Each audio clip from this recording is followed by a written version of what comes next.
Silence by Suri Nagamma. Bhagavan always gave prominence to Mauna, silence. That is why several devotees regard him as an avatar of Sri Dakshinamurti. Gurustu Maunam Vyakhyanam Tishyastu Chinna Samsaya. The Guru taught through silence.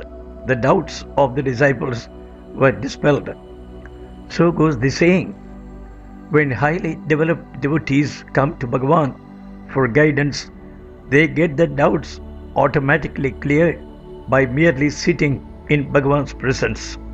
In 1947, some devotees casually mentioned that representatives of an international radio company had come to record Bhagavan's voice. With a smile, Bhagavan said, "Oh, silence is my habit. Silence is uninterrupted speech. How could they record it? What is silence? How can anyone record that silence?" After saying that, he resumed silence. Those who could see his radiant face at that time were really fortunate, for the luster that radiated from his eyes was so powerful that developed souls who had the ability to absorb it got their ignorance annihilated.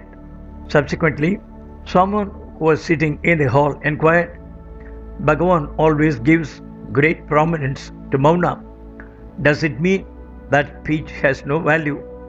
Bhagavan, "Speech is the great grandson of Mauna. That being so, how could speech have the same value as Mauna?" Questioner, what exactly is the meaning of saying great grandson? Bhagavan, it is like this. Some flash of light must come out of the Antaratma, inner self, that must assume the shape of Sankalpa, intention, thought. And it is only after that it could assume the shape of your word. Has not that word thus become a creature of the fourth generation, a great grandson? Though Bhagavan gave great prominence to Mauna, he did extend his abundant grace to ordinary people, imparting his teachings by word of mouth also. He would explain, if one inquires who it is that hears, eats, or sees things, one inevitably gets the reply, I.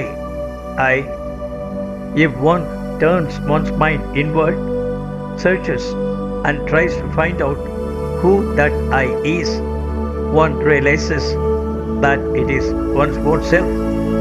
The self is omnipresent and omnipotent.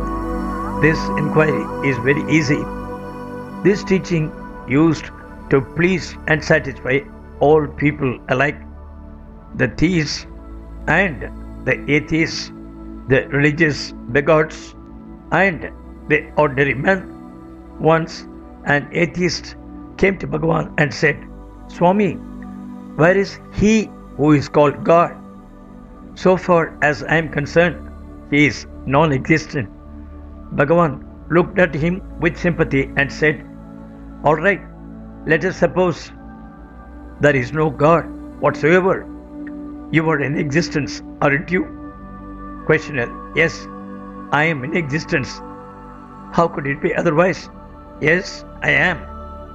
Bhagavan, "Yes, that is enough. You have said that you do exist. Who exactly is that you? Where are you? Where do you end up ultimately? First inquire about that." Questioner, "What about God then?" Bhagavan, "What do you worry about that? Whether he is existent or non-existent, you are sure that you are existent. Find out the origin of yourself. If you seek and find yourself, we will see if the question about God arises thereafter." The questioner had nothing more to say. At times, when people of different religions came and praised their own religious heads, Bhagavan used to tell them. That which is only one.